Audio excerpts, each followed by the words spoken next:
Yo, alam niyo ba na 2023 pa talaga ako naggagawa ng Graham Balls? Or kami, okay? 2023, September or October, mga ganyan. Inaya ako ng tropa ko si Shinji. Shoutout sa'yo, tropa. Dahil sa'yo, merong Graham Balls by Jonas Ignacio ngayon. Siya yung nag-aya talaga sa akin. Then ako naman nagsuggest ng Graham Balls. Then process kami, tapos tumigil, tapos pinagpatuloy ko mag-isa nung September 20. Okay? Tapos doon ako marami nangyari na, lalo nung 2024, sobrang dami nangyari. Dami kong naging reseller pero nawala rin lahat. Marami rin ako naging pera pero lahat yon ininvest ko lang sa growth ng company, sa kanong utak ko. Okay?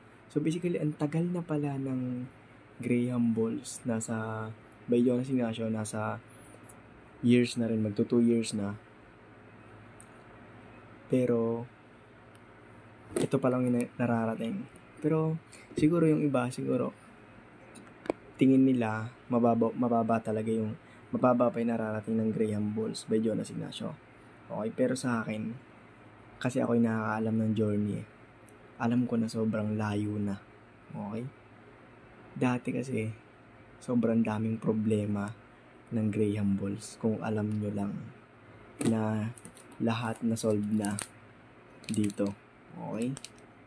Kung makikita nyo to ngayon, hindi lang to yung parang isang gabing ginawa. Years na to. Okay? Years ko na tong pinag-aaralan. Paano siya mapaganda, paano siya maging malambot, paano ma-maintain yung lambot niya, paano mas mahaba yung shelf life niya, paano yung the best na packaging sa kanya, the best na eating experience sa kanya. Basically, hindi ko alam kung may mahanap pa kayong ganun, pero naniniwala ako na ako yung pinakamagaling sa pagdating sa Graham Balls dito sa, hindi ko alam, sabihin na natin buong mundo, pero wala akong pakialam, okay? Kung meron man dyan, hindi ko alam eh. Hindi pa ako nakakita ng malupit din sa Graham Balls na talagang nag-focus talaga. Most likely na nakikita ko nagtitinda ng Graham Balls is part-time business lang nila. Kumbaga, pepera lang sila. Pero ako, hindi.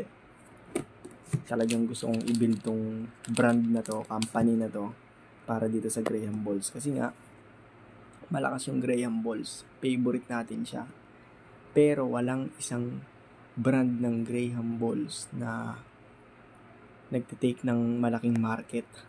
Okay? Walang number 1 brand. Most likely, mga part-time lang din.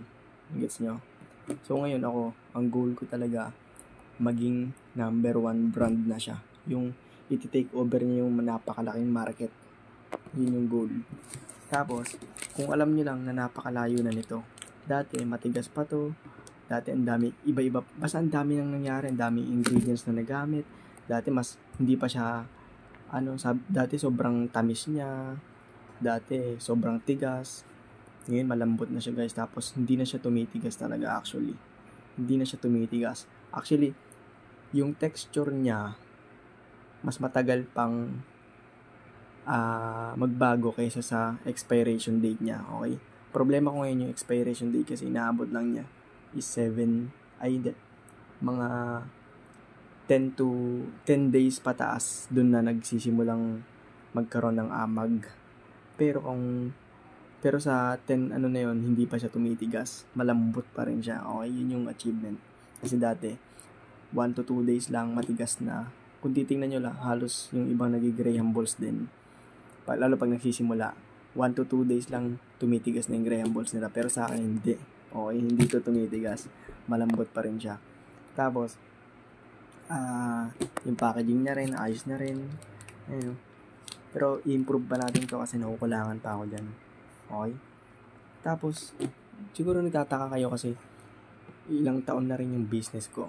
Sobrang tagal na, di ba?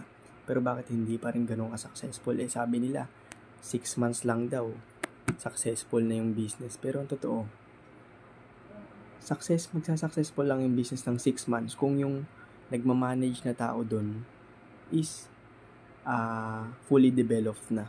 Okay? And para sa akin, hindi pa ako talaga fully developed na business owner. Okay? Paano nga ba ipapaliwanag yun? Yung business, 6 months lang talaga siya, kaya niya nang kumita ng millions. Okay? Yun ay kung develop na yung owner. Okay? Wala naman talaga yan sa business. Nasa business owner yan.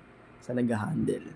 Okay? Hindi ko naman dinadown yung sarili ko. Pero, para sa akin, galing ako sa walang kwentang bata na tatamad-tamad na as in zero, talaga, insecure, sa mahina sa pag-aaral, tamad, basta talaga, like failure talaga. Okay, failure, galing ako sa failure. Pero nung nagsimula ako mag-business, hindi lang pala business na Graham Balls yung binibuild ko, pati rin yung sarili ko. Okay, kaya matagal, kaya hindi siya ganun kabilis ng sobra-sobra, kasi ako rin mismo binibuild ko pa rin yung sarili ko, yung habit, yung discipline, yung basta yung nagbago yung mga habits ko. Dati puro ako laro, ngayon puro na pag-aaral, business, ganyan. Dati puro ako party, puro ako gala, ganyan. Ngayon hindi na. Basta yung mga habits na yun, hindi kasi siya ganun kadaling mabibuild, o hindi siya ganun kadaling magbabago. It takes time. And yun, sa 2 years na yun, or sa 1 year mahigit na yun na nagnenegosyo ko, maraming nagbago. Hindi lang sa negosyong ito, kundi sa sarili ko rin. Kaya mga ilang years pa, yung sarili ko paredy na ng paredy. Okay? Pa-develop na ng pa-develop. Tapos darating na sa point na yung 6 months straight na yun, kaya ko nang kumita ng millions. Okay? Pero it takes time pa rin sa sarili talaga. Okay? So basically, gusto ko lang sabihin sa inyo na wala talaga to sa business. Wala to kung ano yung trend, kung ano yung magandang business ngayon, hindi siya ganun gumagana. Kung gusto niyo talaga maging successful sa isang negosyo, kailangan niyo talagang i-build yung sarili niyo bilang magaling na negosyante, na magiging reason para ma-take over niyo ng 6 months yung isang negosyo, or mapaangat niyo yung isang negosyo ng 6 months lang. Nasa sa inyo yun. Hindi talaga siya sa negosyo. Wala siya sa, hindi trend tong negosyo na to, 6 months aangat to. Hindi siya ganun talaga eh. Most likely nasa nagdadala sa taong, sa business owner. And ako, hindi pa naman ako fully developed. Kasi nga, ilang taon pa lang ako yun. 17 or 16, ganyan. 16 o 17 ata na nag-start ako. Ngayon 18 pa lang ako, 'di ba? Isang taon pa lang ako nasa negosyo.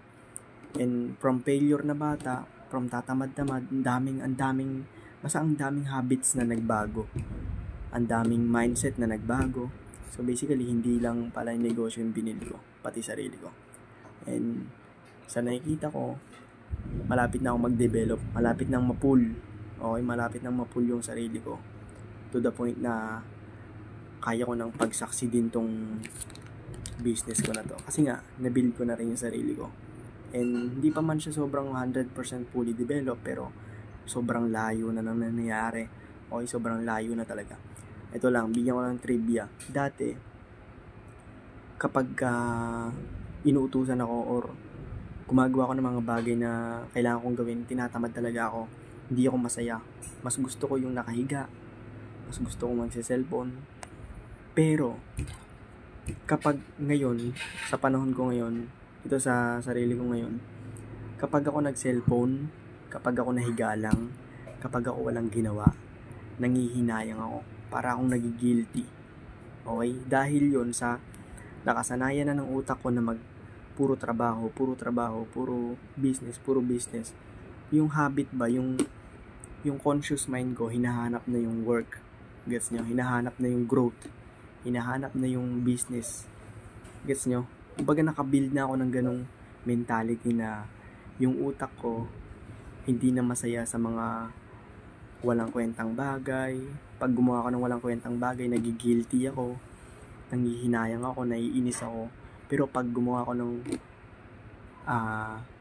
growth, gumawa ako ng something na magpapa-improve sa akin, nasa-satisfied ako. Okay? Yun yung kaibahan ng dating ako sa ngayon. Okay? At hindi yun mabibuild ng isang gabi lang. Hindi yun ganun. Hindi yun yung parang isang gabi ka lang nag-work, hanapin mo na siya bukas. Hindi ganun. It takes time, mahabang panahon, hanggang sa na-build na yung habits. Okay, so basically, yun lang yun. Huwag nyo nang titigilan na.